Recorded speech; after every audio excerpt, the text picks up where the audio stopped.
You've heard a fascinating panel talk to you.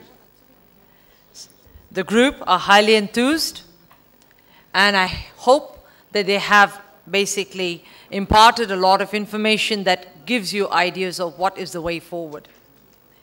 One thing is, from where I stand, I will address for a few minutes the last tail of the statement, envisioning strategies for the future. I will talk about policy and how policy will be put in place, is already on the way, and in part is being enacted in India in the context of the changing dynamics in higher education in the global context.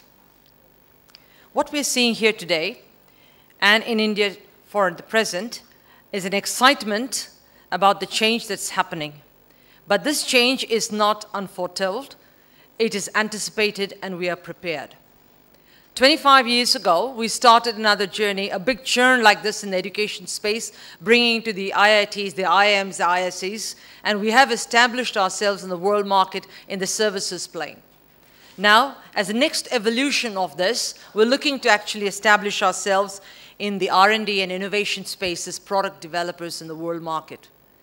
We continue to serve the larger public band, which will basically be seeing that we enable employment for this young population of about 500 million people for this decade.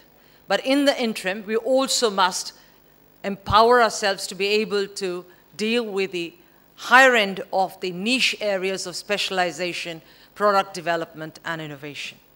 For all of this, are we prepared as a country? Are our administrators, as our educationalists, as society at large, ready for change? There will always be a big reluctance and always some resistance to change, but that's part of the learning cycle. It is not to be looked upon with trepidation or with fear, but with a healthy respect that people have diverse thoughts, and within this, there will emerge a consensus for the future to move. So what has India done today? What we have said is, if we have 500 million young people in the age group of 15 to 25, do we have the capacity to scale quality in the educational front to be able to employ everyone? So what they have said is, where are the employment opportunities? Identified 22 to 27 sectors of industry, including gem and jewelry, furniture making, then you have healthcare, you have retail, you have real estate, we have healthcare, we are looking at also banking, financial services, auto components, we're looking at the IT and IT-enabled services per se, blocks like this, and we're saying, what is it that industry can contribute? So what the government has done is instituted a special purpose vehicle called the National Skills Development Corporation, enabled and empowered it with finances to basically say how and where are the skills to be developed. We have a very broad, well-established formal system that is quite, unfortunately, reluctant to change. Sorry for that, madam. But we also have an emerging section where member companies, you will find ministries, third-party providers are all flourishing, trying to bridge the gap between demand and supply.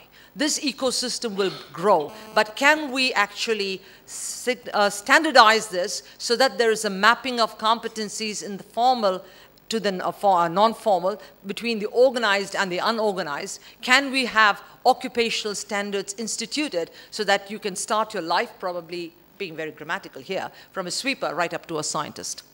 Some other countries have showcased it, but their problem has never been the scale that India has actually got to demonstrate. Our numbers are huge. What can actually be a very successful pilot need not necessarily translate itself when the large numbers are presented. So what we have now, as an industry body, being the National Association of Software and Service Companies, starting its journey in 1988, 22 years down the line, having made a prediction that we will be $70 billion per se today, with a 2.5 million population as human resource, and saying that we will again grow to another 10 to 12 million individuals at probably a revenue contribution of about $225 billion to the exchequer. Now, is this just talking off the hat? No. When we were about 336 million and about just 35 members, 25 years ago we said we would do it, and despite the recession we have been able to do it.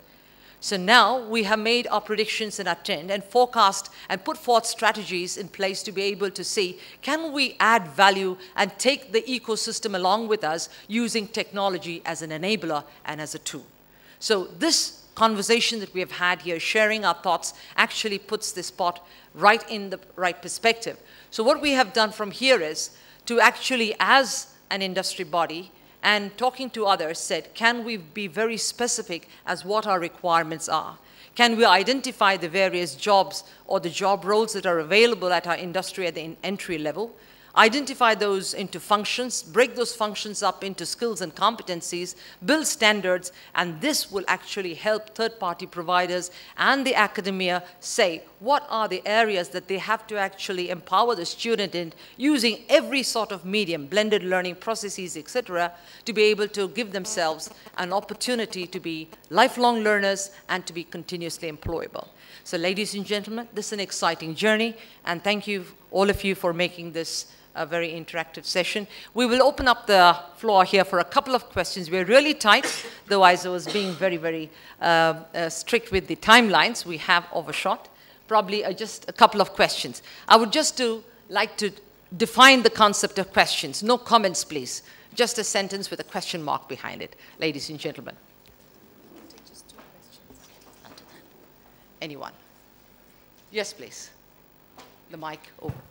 Hi, I'm Sanjeev, and a question to the panel is, we talk about many things, but why, in fact, how we can create an ecosystem where the industry and the academicians and the researchers, they can all migrate. What I find is the industry get the best talent, the researchers abroad and India, the next time, and the teaching for some reason has not been respected, whatever, not been well paid, whatever, but are not getting. And so how we can get ecosystem with corporate social responsibility and other things that we can always have these people who can translate. They can be in academician, they can work in the industry, they can work in the research, come back to academician. When I was teaching, that's what the problem I faced. Thank you. Anybody? Yes, please. See, I think so we all can actually have it if we have a wish for it, if we have a will for it. When I say that, what I mean is that we can evolve our courses like that, where we have a concept of internships, where we have a concept of project work in the industry. But again, so that is a way we can have it. If seamlessly in our curriculum we make such changes, and few industry houses, they may come to the universities and as a part of their either a corporate social responsibility or just like that, may find ways and give our students internships in vacations, give our students project-based work, and give them a real-time experience. And I'm telling you, this is happening. We in even University of Delhi, with an experience of few companies, ENY, HCL, all these things are also happening not only in the professional colleges, but also in the academic colleges.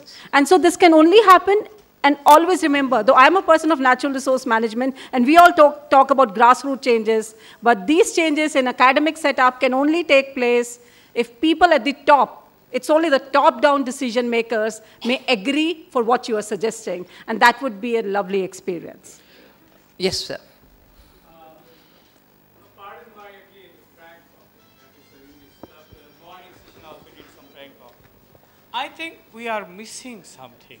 In the last 3 days, this is the 3rd day, we're missing something. You asked a very relevant question. How many of educators are over here? We're ICT people, companies people, etc. Shall I tell you it may sound rude. Many of those which are large in number, spread across the width and breadth of the country, we have 3,000 engineering colleges and so many things. They could not be brought over here because 10,000 rupees is the fees. And their principals and direct, see, it may sound cheap, but it's a reality. Okay, and what I'm saying is, kindly, please, what I'm saying is, now coming to the point, it's not just criticism. We are losing our focus. There is a big number We are not doing, we are feeding the already overfed people.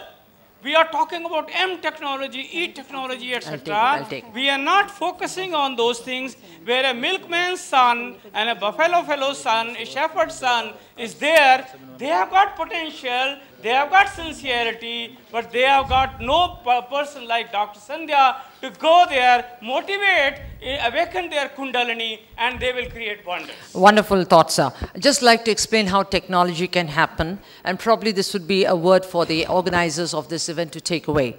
What we did in Chennai, in Coimbatore, was basically to have the whole program webcast for all the 3 days, and all the colleges and schools were connected through the live webcast, and there were interactive sessions even asked by students. So probably that way we can take ourselves and our thoughts right to the doorstep of every school and college. So that's a short and medium initiative. I do appreciate the fact that we have to be inclusive, and it is not on our wish list. Its actions are being put in place, but with passion from individuals like yourself, I'm sure we're going to make it happen. Madam, would like to say a few I would just words. like to say, you know, I understand from where, you know, that what you said just now is coming, right from deep inside the heart.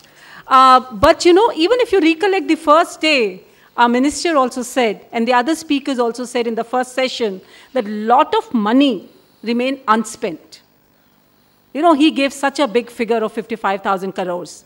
My question is, then why not, in a forum like this, why not we all pledge that we all find ways, through all of you, that money reaches the teachers also. Right?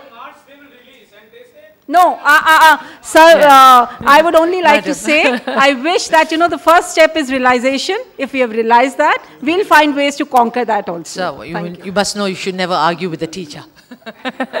Madam, can I ask you to say a few? Yes, sir, that's okay then, within communities. Just wanted to add something here. You were talking about not being able to reach out through these technologies to the kind of real rural masses. But, you know, tying into what you were saying, Sandhya, about NSDC. Yes. So there are a lot of people who have started now vocational skills training, and we, through our e-learning programs and M-learning programs, are providing English education to drivers, maids, etc. So this is happening. It's just the scale, you know, it takes time to go up. Yeah, it will But happen. my problem is, my issue is there's just one more small thing that we also always should remember, that English language should not get deep down to functional English and then get deep down to communication English. There's something called, there's a deeper and a bigger meaning to English teaching also. Thank you. We'll leave it. So thank you, Pareza, Sandhya, Divya, Dipankar, Dr. Seema, and Shantanu for a wonderful session. Ladies and gentlemen, let us give them a big hand. Thank you, ma'am.